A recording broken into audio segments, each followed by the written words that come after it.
Hello and welcome to the Romance Track here at Continual. I'm your host, Gail Z Martin, and tonight we are talking about paranormal page turners, romance with a paranormal twist. But before we get into the details on that, let's let our wonderful panel introduce themselves, starting with Nancy. I'm Nancy Northcott. I write historical fantasy, sometimes with and sometimes without romantic elements for Falstaff Books. I also write the Light Mage Wars paranormal romances, a couple of other different kinds of romances, and the Outcast Station science fiction series with Jeannie Adams. Okay, Lynn. Hi, Lynn Michaels. I'm from Tampa, Florida, and it's super hot right now. And it's hot on the page too, because I write a lot of romance across a lot of different genres, contemporary, angsty, sports, a lot of other stuff, but also paranormal. Of course, I have about 10 either standalone or series that are all paranormal. Okay, Darie. Okay, I am Darie McCoy. I write across romance subgenres. I do write the Central Valley Pack Paranormal series. Right now it has 3 books. I estimate it's going to go out to 6. And I agree with Lynn. It is very hot. I don't live in Florida. I live in Mississippi, and it feels like the devil's butt crack most days. So, Seressia. Hi, I'm Seressia Glass. I write the Sons of Olympus Jackal Shapeshifter series. I also write contemporary romance and urban fantasy.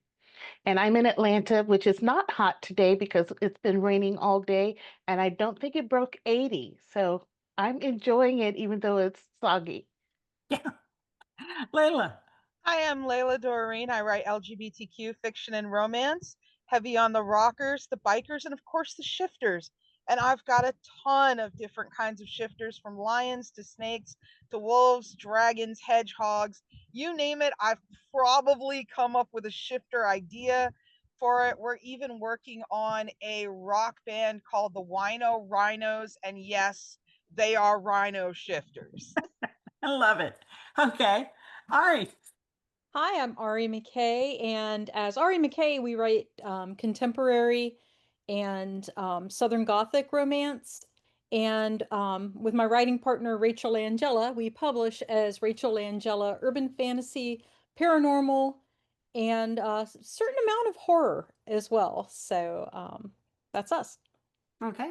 And I'm Gail Z Martin, and Morgan Brice as Gail. I write epic and urban fantasy, plenty of paranormal stuff going on there. But as Morgan, I write urban fantasy, male paranormal romance with shifters and magic and curses and psychics and ghosts and all that good stuff.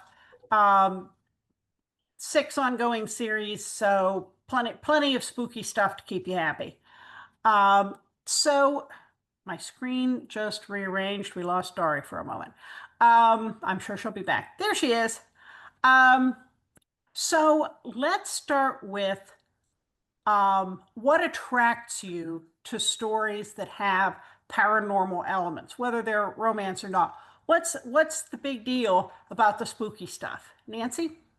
I like the spooky stuff, and particularly magic, which is what I use. I don't have shifters or vampires or anything like that so far. I just have magic. And I like it because it's kind of like giving your characters a superpower. They can do things that they could not do, which otherwise, which opens up other story possibilities, and then you bring in magical elements for that. And to me, it just feels like I'm working on a bigger canvas when I have any kind of paranormal element, or when I read a book with paranormal elements. I feel like it's a bigger story. Okay. Darie had blipped out there for a minute, so it rearranged my Hollywood Squares screen. So it changes our rotation a little bit, but don't worry about that. Seressia? I love the paranormal. I've always loved it since I was a child. It's the spooky and the different and the arcane has always fascinated me. And of course, the Egyptian mythology and the magic system that's there. So I just love it because it's a whole other world. It takes you away from your current reality. And, it can be adjacent to our reality or it could be a totally different realm. And I just love the fantasy of that. Okay. Lynn? Yeah, I love it. I go like this. Yeah. It's just a lot of fun, and it's a world that you don't see in normal life. So it's different, and you can write the rules and change the rules and make up whatever you want. And that's, to me, the best part of fiction, is just to be able to grab a lot of different things and mash them up together and come up with something new. It's just tons of fun. Okay, Dory. Okay. I like it as a reader and a writer because it rips the lid off the plausible. You can do whatever you want to. Um, when I started writing shifters, an author told, oh, she said, oh, well, don't have the beast talk, because if you have their shifted side talk or whatever to them, people don't really like that. I'm like, well, it's too late. I already wrote that book and published it. And they talk to each other. They talk to each other, but I'm just like, so I'm like, there are no rules. This is my world. They can do whatever they want to here. So. Very good. Layla? I have always loved elemental magic. I was a D&D player, so I love all the beasts and the creatures. And then my best friend and I started writing shifters, and we just started having fun. I mean, we started with gargoyle shifters and all different kinds of shifters. And so for me, the fun is that you can, like any animal, at least in my mind, I don't prescribe to the, oh, it's got to be a certain size. I mean, like I said, I've got hedgehog shifters. I've even got a ferret shifter. Anything can be a shifter. I've worked on some avian stuff. We've got some owls. Anything can be a shifter. And because of that, my first actual shifter book was snakes, because I absolutely love snakes. I love snake mythology, and getting to play with all the different kinds of snakes and all the possibilities, and to create a world where it wasn't just, oh, they're human or they're snake, but like where they're humanoid with snake features as well, was part of the fun in that, because you can have so much fun creating your own world and your own take on the shifters, your own backstory and mythology to go with them, that I think that is just so interesting to play with and stretches your own creativity as well. Okay, Ari. Oh yeah, I'm all about the world building. I think that I really like being able to make my own rules, to Mhm. where if I want people to be able to step across multiverses, they can do it. So that's the kind of thing that I enjoy the most, both as a reader and as a writer. Okay. I fell in love with the TV show Dark Shadows when I was a kid, which was a gothic soap opera, but there was definitely the tragic love story of Barnabas and Angelique that had happened through multiple lifetimes. And, this just sank into my very, very impressive little brain and stuck forever. And then there was Scooby-Doo. And, and as you can see from my t-shirt, later on, when I fell in love with the TV show Supernatural, they did a mashup of Supernatural and Scooby-Doo in an episode. So, woo, how good is that? Bottom line is, if it's got ghosts and vampires and shifters and magic in it, I'm on board. Just sign me up. I love writing those elements. I think they bring a lot of options to a story that something set in the plain old boring normal world doesn't have. I love digging into the lore and the history and the background, and pulling from things that people actually have believed at times in history to kind of bring that sense to it. And I just love playing in the sandbox. So romance is wonderful. Romance with ghosts, even better. Um, and I do love being able to make up your own rules. So my vampires might not work like your vampires or your vampires, and it's all okay. Um, let's talk about creating the spooky stuff. Where do you get the inspiration for the paranormal elements, whether that's magic or vampires? Um, where do you get that inspiration, and how do you figure these things out? Nancy? Well, I started the world for the Boar King books, which are the Herald of Day and its companions, before I did the Light Mage Wars. And so I drew on that just as magic being an innate skill. And that was simpler for me to handle, and it was clearer for me to work in the story. But when I sat down to write the Light Mage Wars, I wanted something a little bit more complex. So I did a lot of reading about Wicca. I did a lot of reading about different kinds of magic, like gemology and mineral magic, candle magic, and I took a little bit from column A and a little bit from column B and a little bit from column C because I thought all of these things were really cool and I wanted to incorporate them all, but without actually, I don't want to use the word regurgitated exactly, but not being totally dependent on a particular system. Because I think when you go to a particular system, there's a risk that the people who actually adhere to and practice that system will go, well, it doesn't work like that. Well, it doesn't, except in the world of fiction, when you start borrowing things and making things up, which is the whole point of fiction. So I drew the inspiration from several different sources, I guess it's fair to say. Okay, Seressia? Well, like I mentioned earlier, I love Egyptian mythology, and that has its own, gods and goddesses and magic and myths in it. So it was easy to pull from that, especially the Egyptian Book of the Dead is what I use a lot for my Sons of Anubis series because they are jackal shapeshifters who are the sons of Anubis, the god of death, and their charge is to prevent the dead from coming back to the land of the living. So it was really easy to just research that. Emory University has a great Egyptian collection, and I've perused that. I've done tons of research uh, from different universities, libraries, documentaries, anything that had Egyptian mythology in it. I was devouring it. So that's what I use as basis for my magical systems. Okay. Carol, welcome. Introduce yourself, and the question is, how do you get the inspiration for your spooky stuff? Hi, I'm Carol Stokes. I write romance under the pen name Ellis Colton, and I apologize for being late.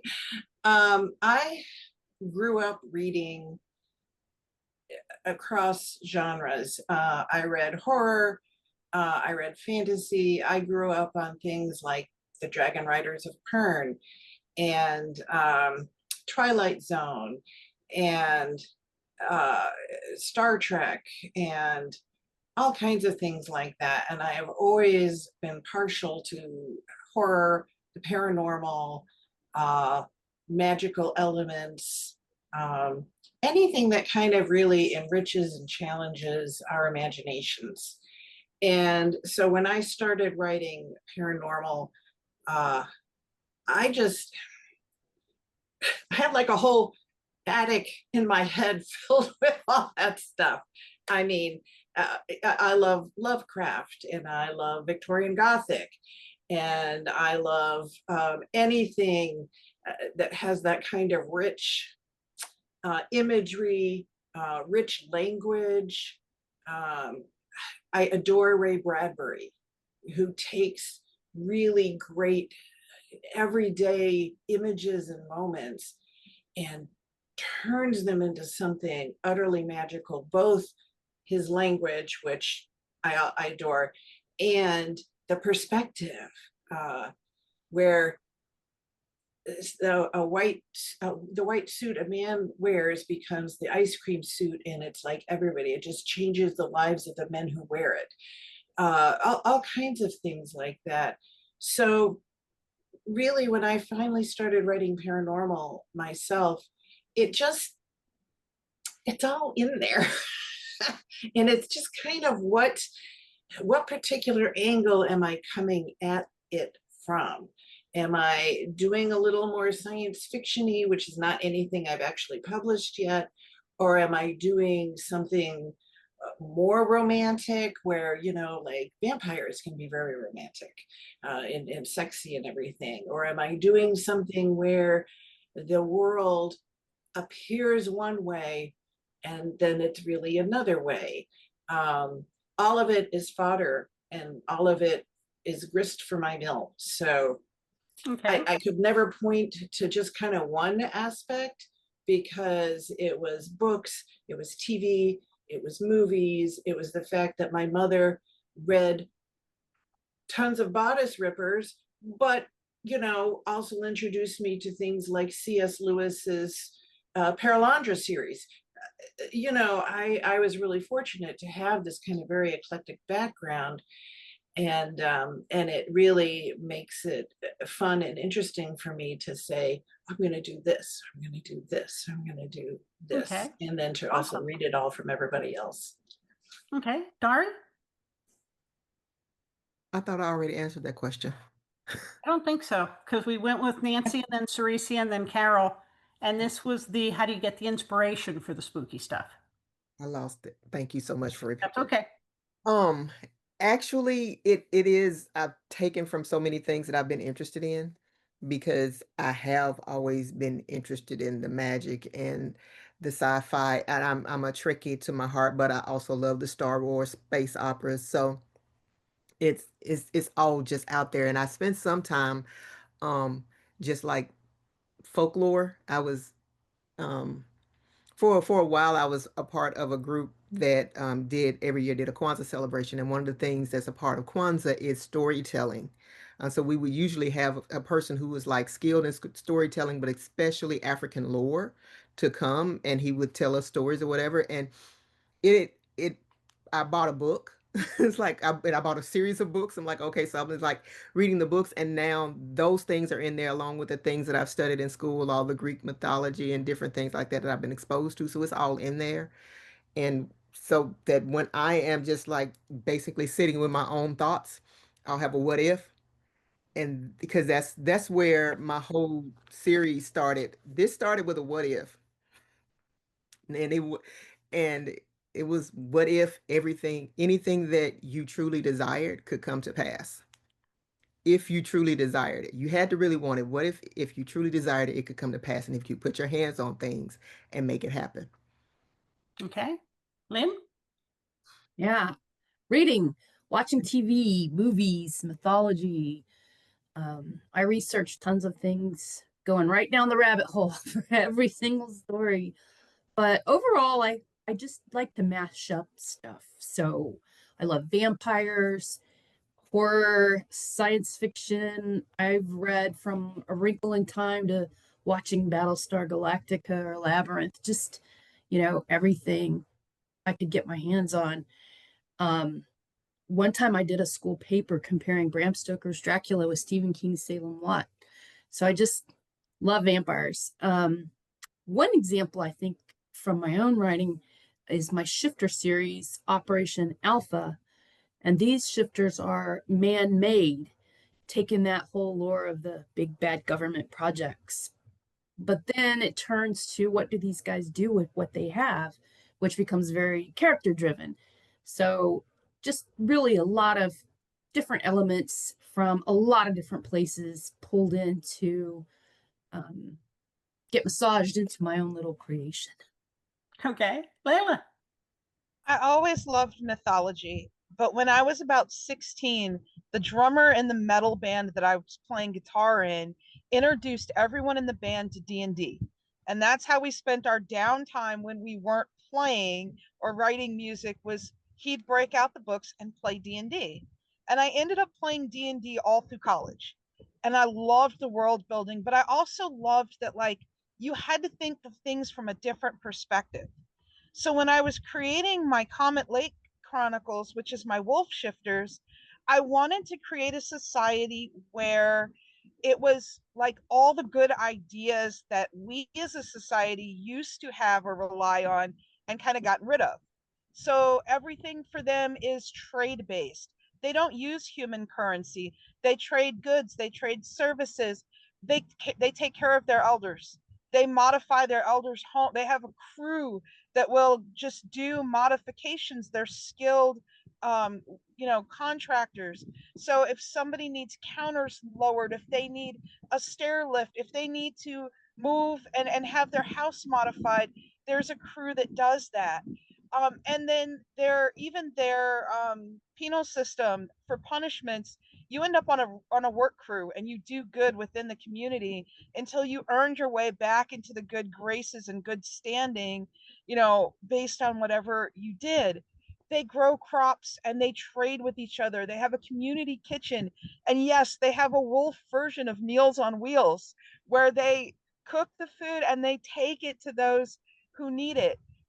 their school is like one of the coolest, most amazing things I got to design, because it's all hands on and it's active learning. It's not sitting there, having, somebody have you read and repetition.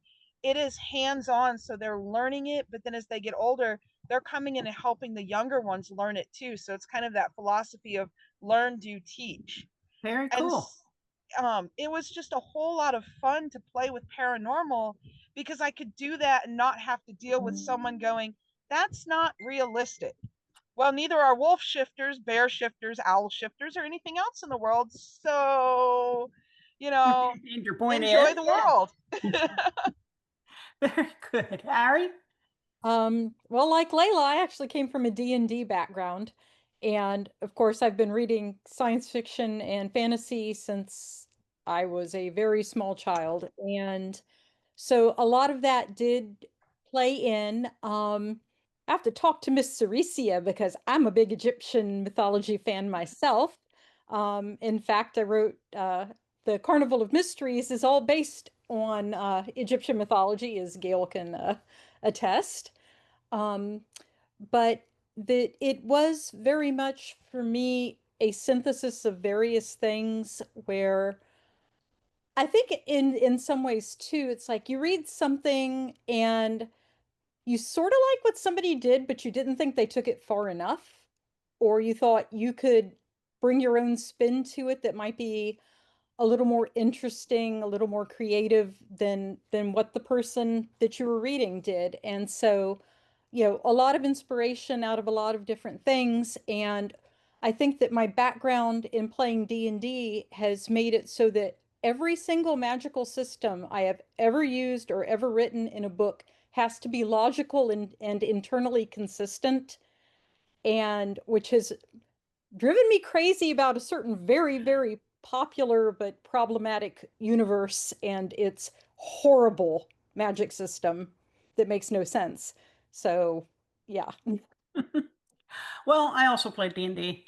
Um, and my kids play D&D, and even though my kids now live in 3 different states, they play D&D over Zoom. So, I think that got passed on. But long before that, I fell in love with ghost stories. And I had gotten this book of ghost stories in the Adirondacks when we were on vacation up there. And I read it and reread it until the cover fell off. And I've made a habit of picking up books of ghost stories from places we visited, particularly if they end up being locations that I end up setting series in. And so for me, the inspiration for the spooky stuff comes from the legends and the lore in the place where the story is set.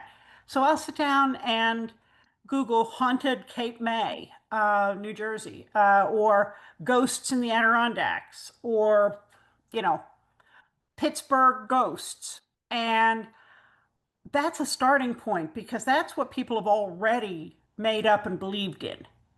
And so that gives me some terrific fodder to kind of shape and twist and take in different directions. But because it's rooted in that area, I feel like it brings an authenticity with it that comes from that area and its history and its weather. And did they have pirates? Did they have steel mills?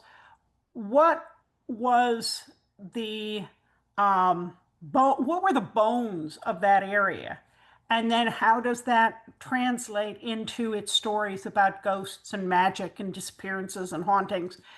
And so I feel like it gives me um, the the pieces to write a story that is much more authentic to its location. And I just give me research. I love that. I'll geek out on it all day.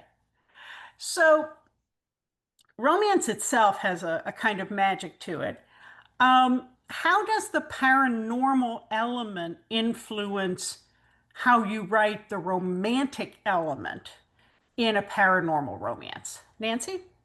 Well, I think for me, the magic heightens the character's senses in general. And as they start to become closer, the magic that they share, because they're part of the same magic system, kind of draws them closer together. And it's been interesting and fun incorporating that into love scenes as well, and kisses, and having the magic come into play with those things. So it also complicates things for the characters because the problems they have are magical, and sometimes they don't agree about the way that they need to use magic to solve them. So it's a lot of fun to really twist it through all the different facets of a relationship and see what works to push the story along in the direction I need it to go in a particular place. Okay, Seressia? I think it helps you, the base urges of the animal shifters and the base needs that humans have, um, gets heightened, and then you add that romantic element to it, and it helps you up the steam if you're into the steamier side of romance. I just think that it just adds an extra flavor to, the magic when you have the love and those higher levels of emotion colliding with those base needs and urges, and it just allows you to, just create this steamy synergy between the the characters.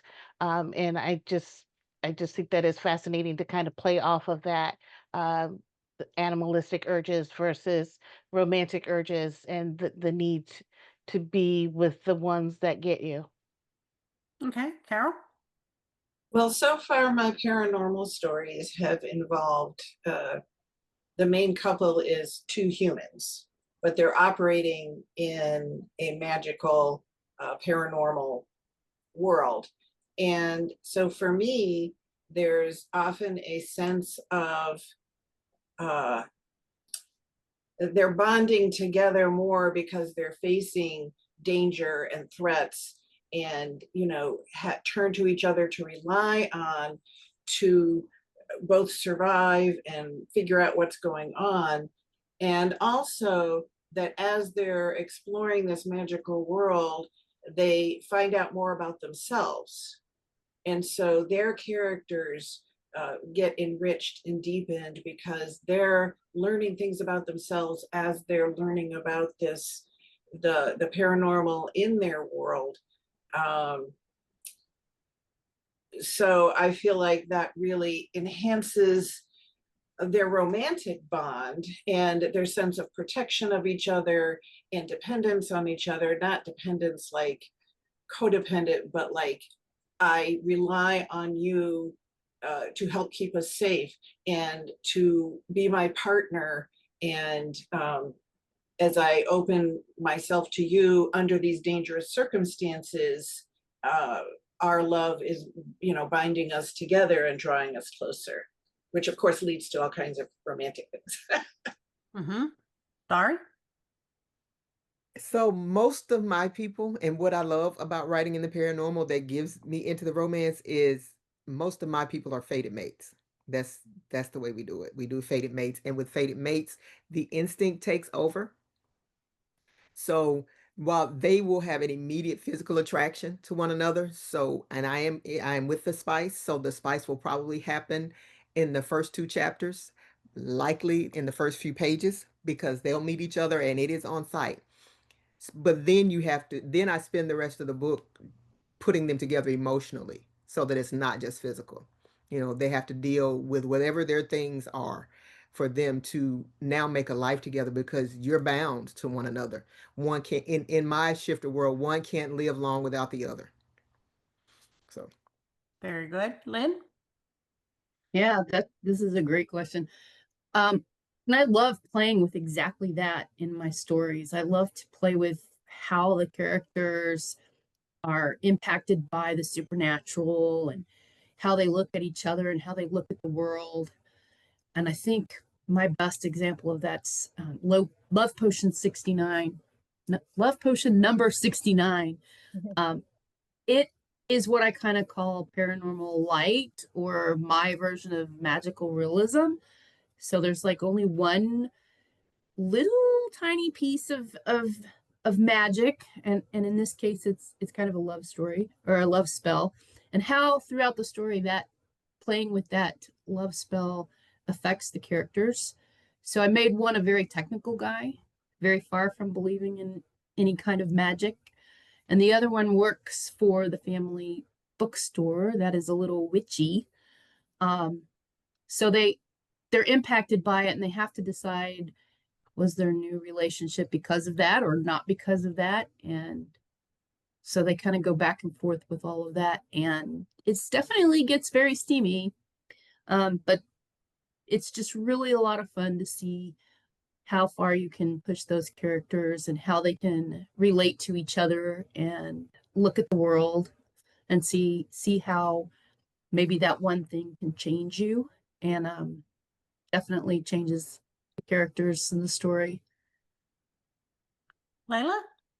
All of mine are fated mates, but I tend to play with rejected mates too. And that is that instant attraction that's physical, but then there's something, I've had so many different reasons that like they didn't form that initial connection and then have to like really, really one rejects the other. There are different things going on, and then they have to work towards solidifying that little beginning of a bond mark, because I love bond marks. They look kind of like tattoos on the characters that start forming when they meet, but then it's not until they really start solidifying, and that comes with the emotional connection. But the other thing I love with it is like I love to write poly. So like when I did my lion shifters, it's a harem. It is 5 lions, and you've got to figure out how 5 different personalities and pieces all fit together. And it is a true lion harem. And because I only write LGBTQ, it is MMMMM. And fitting all of those characters together there. And they don't get along at first. And one, is dangerously close to being thrown out of the house and everything. And so, and there, plus there's exterior forces going on. So just playing with the mates and how they form the connection and come together is a lot of fun.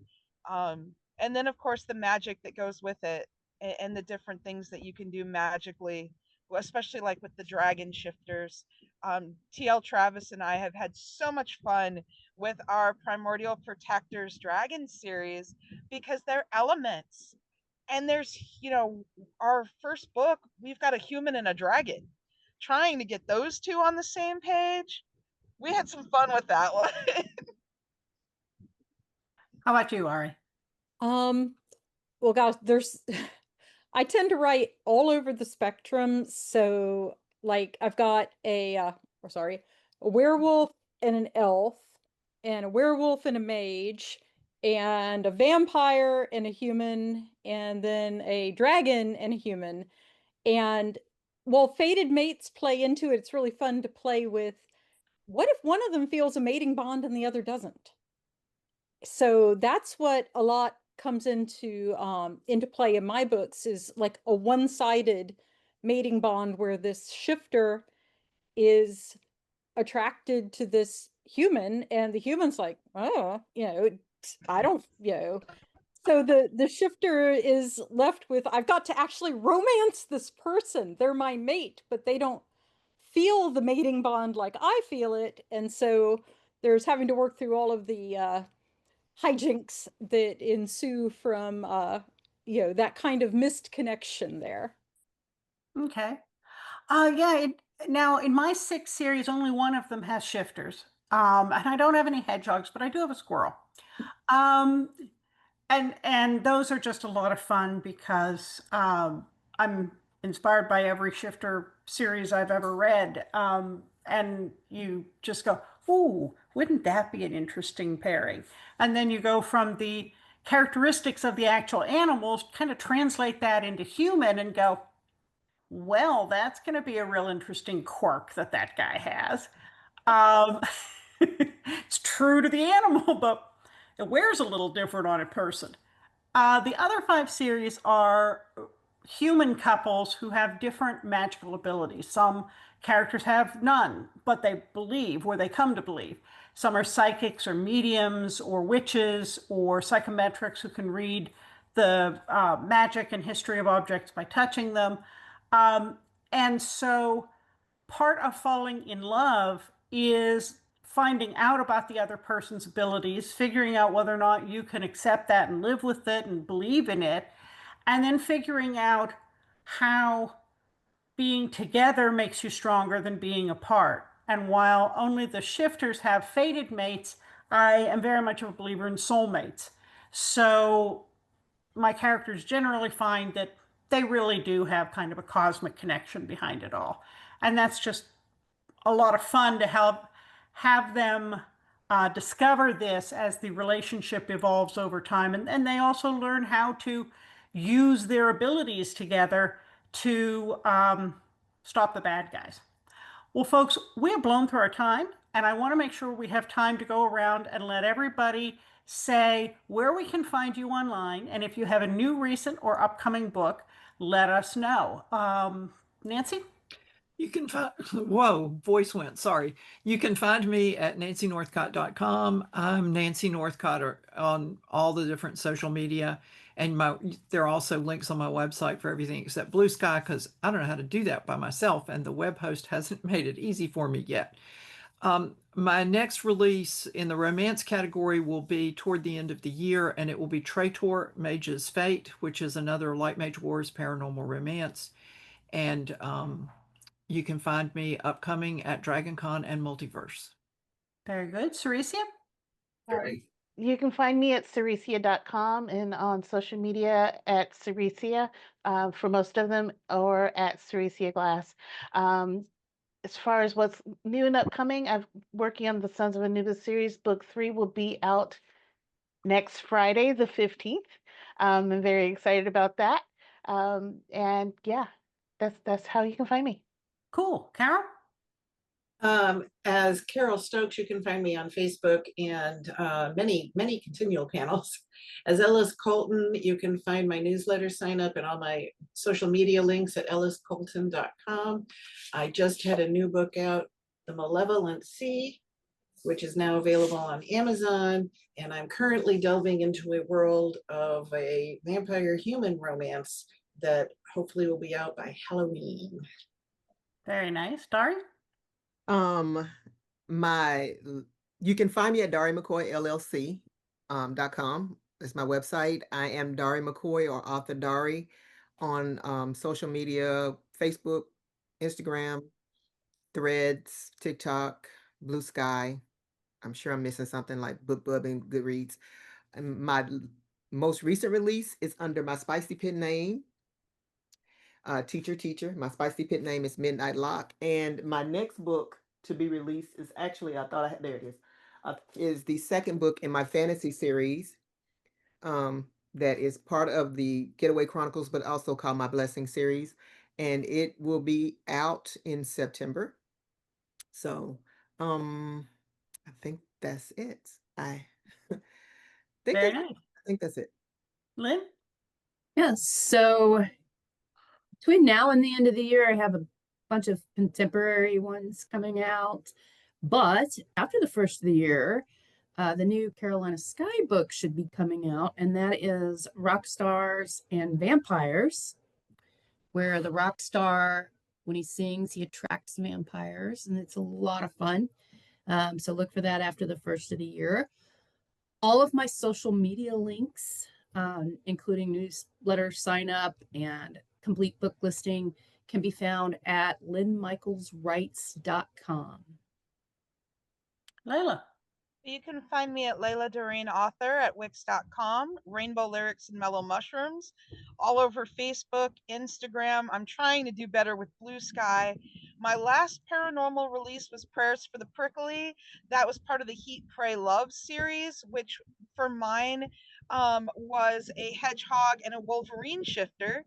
And my upcoming paranormal release is actually next month with TL Travis. We've got Emerald Waves, which is book 2 of our Primordial Protectors Dragon Shifter series. And that is Egg Preg for those who like a little extra in their shifters. And Ari? I can be found at arimckay.com and on Facebook as Ari McKay. I'm not really much into any of the other social media platforms. My next release will be in October. I'll be part of Road to Rocktoberfest 2025, and that will be an Ari McKay book called Second String. And then in November, I will be part of Tentacular Tales 3.0, I think it is. And I am writing tentacle porn for the first time. Same. This We is are both in that series. this is a new one, and it's called Under a Solstice Sea, and that will be coming out in November. Cool. And Darie had something else she wanted to add. You're muted. Okay. So I forgot. I knew it was something else I was supposed to say, and I was supposed to say where you could find me in the future. So my next book event is actually Ignited by Books in Toronto. There are still tickets left. If someone would like tickets, I have 2 that I can give away. If you want to be in Toronto and you want to meet some awesome authors, let me know. And then I have another book appearance in October for the Boozy Book Tour in Chicago, Illinois. And that will be the last of my book events for this year. Very cool. Actually, another event happening in Toronto that I think at least a couple of us are going is the Northern Rainbow Reader and Writer event, where the Saturday of the 3rd week in August is a open signing book event. I think Layla is there, and I'm not sure, but anyway, come check us out. I'll be there. Okay. I'll be there. Well, I'm pretty easy to find at gailzmartin.com, morganbrice.com. If you spell those right, you'll find me on pretty much all the other major social medias. I'll be at DragonCon later this summer. Next January, I'll be at Coastal Magic Convention in Florida, and my 2026 schedule is still coming together, but I'm sure it will be fun. Latest book is Cursed in the Witchbane series. And I'm currently working on the next Treasure Trail book. So lots more stuff in the pipeline. Well, folks, thank you so much for being here and being such wonderful panelists. And thanks to all of you for watching and listening. There will be more romance on Continual, so we'll see you online.